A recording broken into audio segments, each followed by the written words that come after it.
बोलो गुरुदेव भगवान की जय। प्यारे कृष्ण कन्हैया लाल की जय। ईशावास्योपनिषद 11वां श्लोक। विद्यां च यस्तद्वेदो भयं सः अविद्यया मृत्युं तीर्त्वा विद्ययामृतमश्नुते। जो विद्या और अविद्या इन दोनों को ही एक साथ जानता है वह अविद्या से मृत्यु को पार करके विद्या से अमृत प्राप्त कर लेता है। क्योंकि ऐसा है इसलिए विद्या और अविद्या अर्थात देवता ज्ञान और कर्म इन दोनों को जो एक साथ एक ही पुरुष से अनुष्ठान किए जाने योग्य जानता है, इस प्रकार समुच्चय करने वाले को ही एक पुरुषार्थ का संबंध क्रमशः होता है। यही अब कहा जाता है। अविद्या अर्थात अग्निहोत्रादि कर्म से मृत्यु यानी मृत्यु शब्दवाच्य स्वाभाविक व्यवहारिक कर्म और ज्ञान इन दोनों को तरकर पार करके विद्या अर्थात देवता ज्ञान से अमृत यानी देवता भाव को प्राप्त हो जाता है। देवत्व भाव को जो प्राप्त होना है वही अमृत कहा जाता है। व्यक्त और अव्यक्त उपासना का समुच्चय। अब व्यक्त और अव्यक्त उपासनाओं का समुच्चय करने की इच्छा से प्रत्येक की निंदा की जाती है। 12वां श्लोक। अंधम तमः प्रविशन्ति यो संभूतिमुपाश्रिते ततो भूय इव ते तमो य उ संभूत्या रताः। जो असंभूति अर्थात अव्यक्त प्रकृति की उपासना करते हैं वे घोर अंधकार में प्रवेश करते हैं, और जो संभूति अर्थात कार्य ब्रह्म में रत हैं वे मानो उससे भी अधिक अंधकार में प्रवेश करते हैं। जो असंभूति की उपासना करते हैं वे घोर अंधकार में प्रवेश करते हैं। संभवन अर्थात उत्पन्न होने का नाम संभूति है। वह जिसके कार्य का धर्म है उसे संभूति कहते हैं। उससे अन्य असंभूति प्रकृति कारण अथवा अव्याकृत नाम की अविद्या है। उस असंभूति यानी अव्याकृत नाम वाली प्रकृति कारण अर्थात अज्ञानात्मिका अविद्या की, जो कि कामना और कर्म की बीज है। जो लोग उपासना करते हैं वे उसके अनुरूप ही अज्ञान रूपी घोर अंधकार में प्रवेश करते हैं, तथा जो संभूति यानी हिरण्यगर्भ नामक कार्य ब्रह्म में रत हैं वे तो उससे भी गहरे मानो अधिकतर अंधकार में प्रवेश करते हैं। व्यक्त और अव्यक्त उपासना के फल। अब उन दोनों उपासनाओं के समुच्चय का कारण रूप जो उन दोनों के फलों का भेद है उसका वर्णन किया जाता है 13वें श्लोक से। अन्य देवाहुः संभवात् अन्यदाहुरसंभवात् इति शुश्रुम धीराणां येनस्तद्विचक्षिरे। कार्य ब्रह्म की उपासना से और ही फल बतलाया गया है तथा अव्यक्त उपासना से और ही फल बतलाया गया है। ऐसा हमने बुद्धिमानों से सुना है जिन्होंने हमारे प्रति उसकी व्याख्या की थी। अन्य देव संभूति अर्थात कार्य ब्रह्म की उपासना से प्राप्त होने वाला अणिमादि ऐश्वर्य रूप और ही फल बतलाया अर्थात बखान किया जाता है, तथा असंभूति यानी अव्याकृत से अर्थात अव्याकृत प्रकृति की उपासना से और ही फल बतलाया गया है। जिसे पहले अंधन तमः प्रविशन्ति आदि वाक्य से कह चुके हैं, तथा पौराणिक लोग जिसे प्रकृति लय कहते हैं।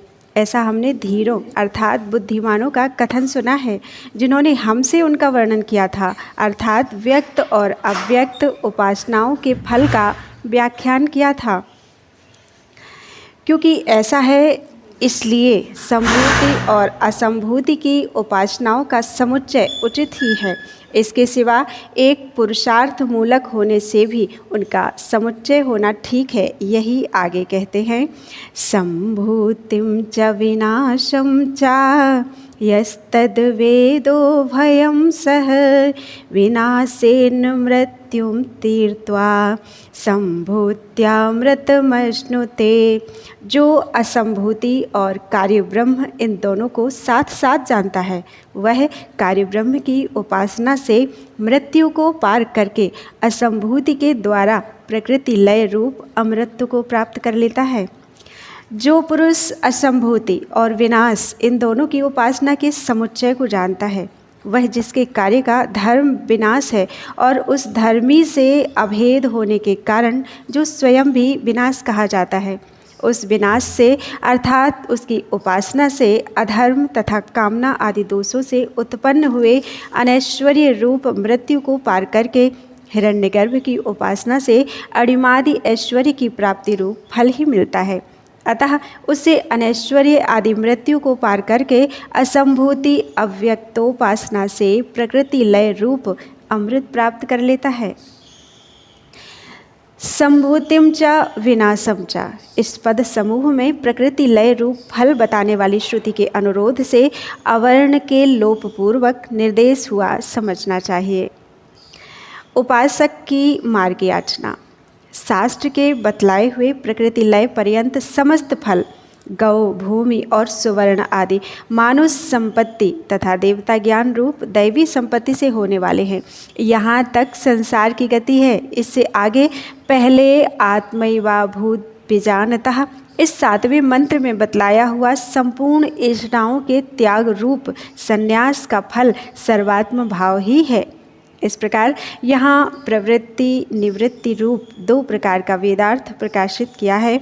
उनमें विधि प्रतिषेध रूप संपूर्ण प्रवृत्ति लक्षण वेदार्थ का प्रकाश करने में प्रवर्ग पर्यंत ब्राह्मण भाग उपयोगी है तथा निवृत्ति लक्षण वेदार्थ को अभिव्यक्त करने में इससे आगे बृहदारण्यक का उपयोग किया जाता है।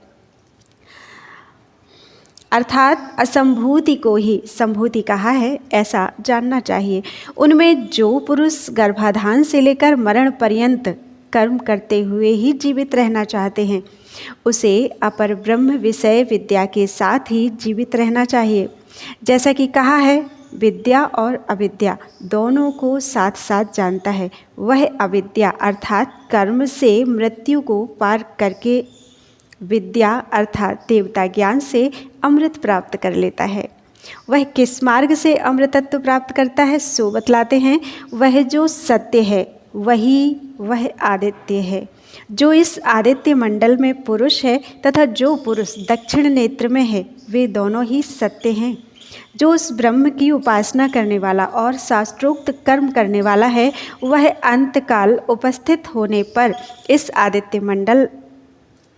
आदित्य मंडलस्थ आत्मा से हिरण्येन पात्रेण इस मंत्र के द्वारा इस प्रकार आत्म प्राप्ति के द्वार की याचना करता है। हिरण्मयेन पात्रेण सत्यस्यापि हितं मुखं तत्त्वं पूसन्न पावृणु सत्य धर्माय दृष्टये। आदित्य मंडलस्थ ब्रह्म का मुख ज्योतिर्मय पात्र से ढका हुआ है। हे पूषण, मुझ सत्य धर्म को आत्मा की उपलब्धि कराने के लिए तू उसे उघाड़ दे। जो सोने का सा हो उसे हिरण्यमय कहते हैं, अर्थात जो ज्योतिर्मय है उस ढकने रूप पात्र से ही आदित्य मंडल में स्थित सत्य अर्थात ब्रह्म का मुख द्वार छिपा हुआ है। हे पूषण, सत्य की उपासना करने के कारण जिसका सत्य ही धर्म है, ऐसा मैं सत्य धर्मा हूँ। उस मेरे प्रति अथवा यथार्थ धर्म का अनुष्ठान करने वाले मेरे प्रति दृष्टि अर्थात अपने सत्य रूप की उपलब्धि के लिए तू उसे उघाड़ दे, उस पात्र को सामने से हटा दे। पूसन्ने कर्षेयम सूर्य प्राजापत्य व्यूह रश्मि समूह तेजो यत्ते ते रूपं कल्याणतमं तत्ते पश्यामि यो असावसौ पुरुषः सोऽहम् अस्मि।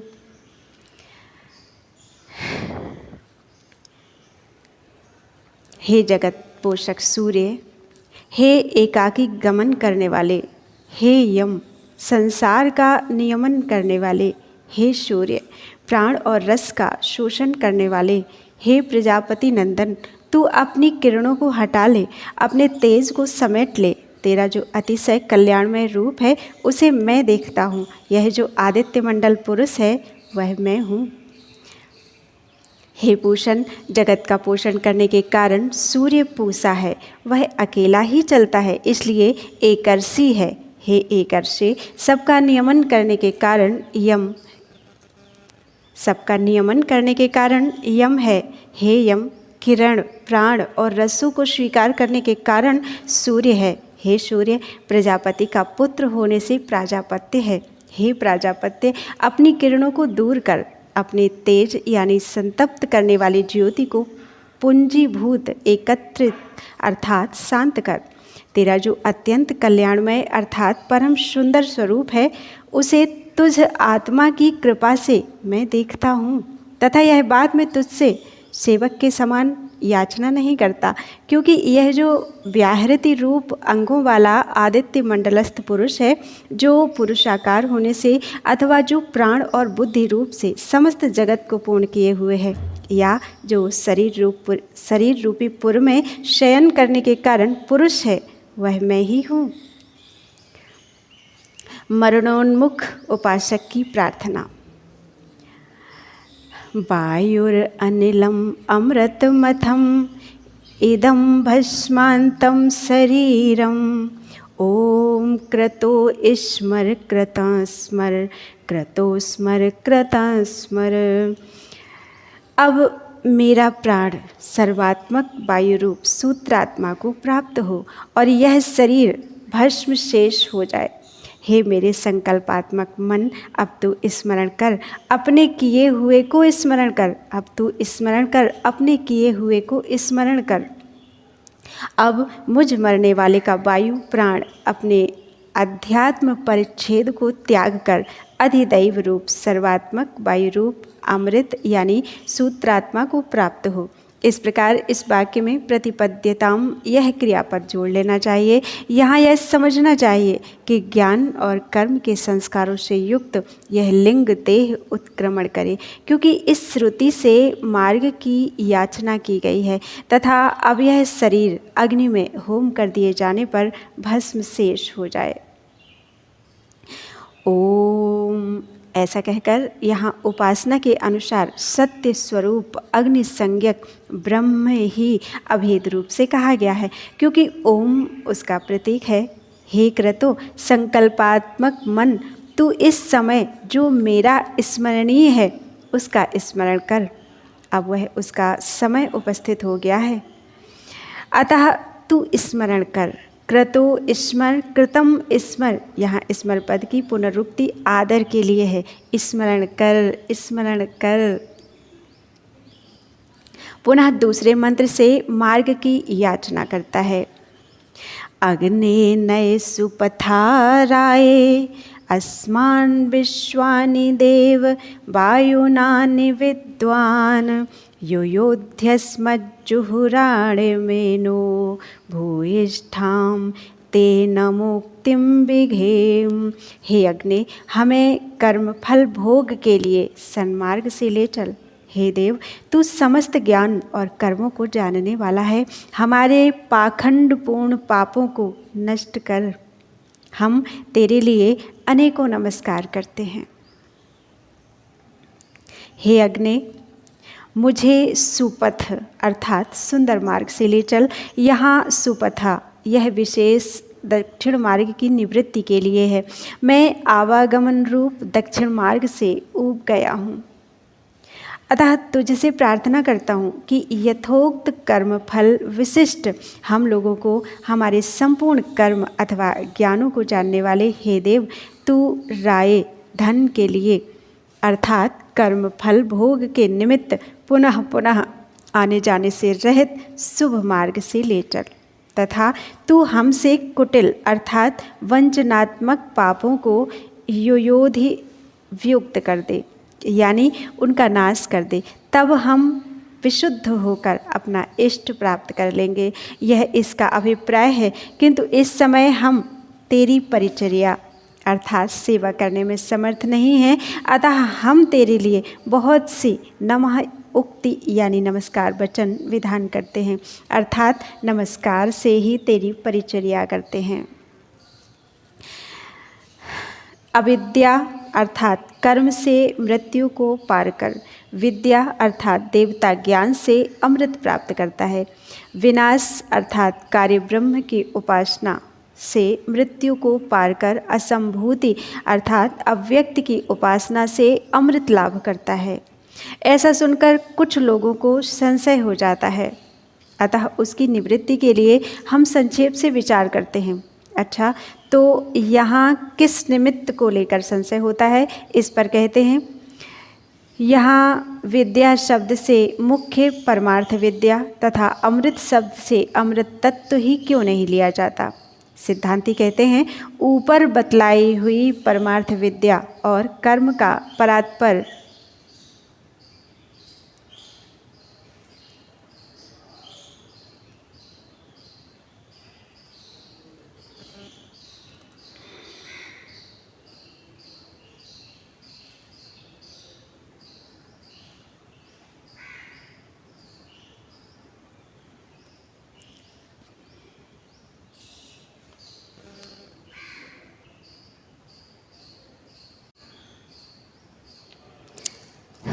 कर्म का परस्पर विरोध होने के कारण उनका समुच्चय नहीं हो सकता। पूर्व कहते हैं ठीक है, परंतु इनका विरोध या अविरोध तो शास्त्र प्रमाण से ही सिद्ध हो सकता है, अतः यहाँ शास्त्र विधि होने के कारण इनका विरोध नहीं जान पड़ता। जिस प्रकार अविद्या का अनुष्ठान और विद्या की उपासना शास्त्र प्रमाण से सिद्ध है, उसी प्रकार उनके विरोध और अविरोध भी है। जैसे सभी प्राणियों की हिंसा ना करें, यह बात शास्त्र से जानी जाती है, और फिर यज्ञ में पशु की हिंसा करें, इसे शास्त्र विधि से ही बाधित भी हो जाती है। वैसे ही विद्या और अविद्या के संबंध में भी हो सकता है, और इस प्रकार विद्या तथा कर्म का समुच्चय हो जाएगा। सिद्धांती कहते हैं नहीं, क्योंकि श्रुति कहती है कि जिनकी गति भिन्न भिन्न है वे विद्या और कर्म सर्वथा विपरीत हैं। पूर्व कहते हैं किंतु विद्या चा विद्याम चा, इस वाक्य के अनुसार इन दोनों का अविरोध है ना। सिद्धांती कहते हैं नहीं, क्योंकि उनके हेतु स्वरूप और फलों में विरोध है।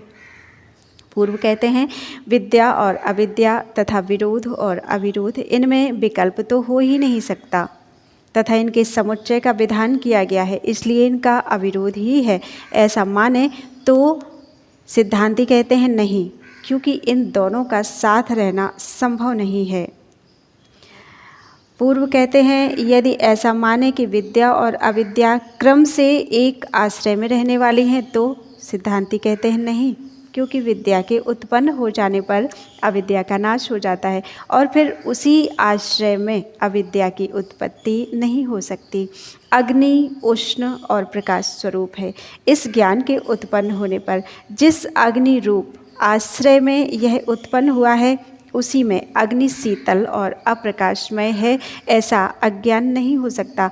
अधिक क्या, इस विषय में उस पुरुष को कोई संदेह अथवा भ्रम भी नहीं हो सकता।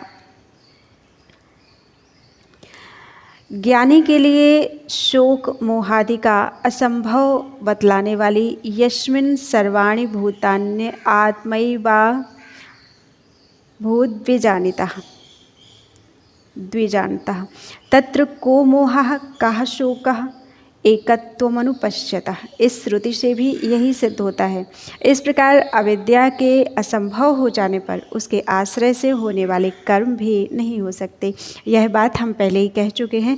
यहाँ जो कहा गया है कि अमृत को प्राप्त होता है, सो आपेक्षिक अमृत समझना चाहिए। यदि विद्या शब्द से परमात्म विद्या ली जाए तो हिरण्मयीन इत्यादि मंत्रों से मार्गादि की याचना नहीं बन सकती। इसलिए यहाँ उपासना के साथ ही कर्म का समुच्चय किया गया है, परमात्म ज्ञान के साथ नहीं। इस प्रकार इन मंत्रों का वही अर्थ है जैसा कि हमने व्याख्यान किया है। ऐसा कहकर हम विराम लेते हैं। इति श्रीमद् परमहंस परिव्राजकाचार्य श्री शंकर भगवतः कृते ईशावास्योपनिषद भाष्यम संपूर्णम। ओम हरि ओम तत्सत्। शांति पाठः। ओम पूर्णमदः पूर्णमिदं पूर्णात् पूर्णमुदच्यते पूर्णस्य पूर्णमादाय पूर्णमेवावशिष्यते। ओम शांतिः शांतिः शांतिः। त्वदीयं वस्तु गोविन्दं तुभ्यमेव समर्पितम्।